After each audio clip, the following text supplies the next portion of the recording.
સમય સમય સમય, આ સિવાય આપણી પાસે કંઈ નથી.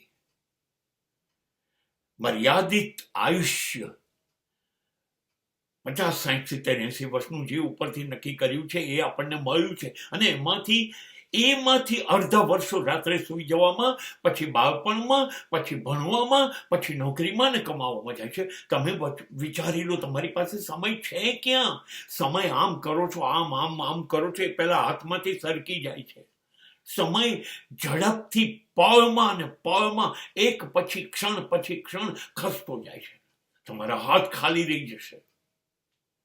તમે ગમે તેટલી મુઠ્ઠીઓ વાળો, સમય નીકળી જશે. બહુ જ મહત્વની વાત છે આ. એને વેડફાય નહીં.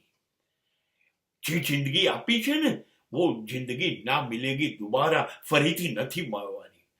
તમે જે નક્કી કર્યું હોય કે તમારે આ કરવું છે, આ બનવું છે, આ મેળવવું છે, આમ જ જીવવું છે, એના માટે તમારી પાસે સમય બહુ બચ્યો નથી. એને નકામી બાબતમાં, બિનજરૂરી બાબતોમાં વેડફો નહીં. એ સમયનો શ્રેષ્ઠ ઉપયોગ કરો. અને સમયનો શ્રેષ્ઠ ઉપયોગ કરી લેશો, પાક્કું તમારી મનપસંદ જિંદગી તમારી મુઠ્ઠીઓમાં હશે.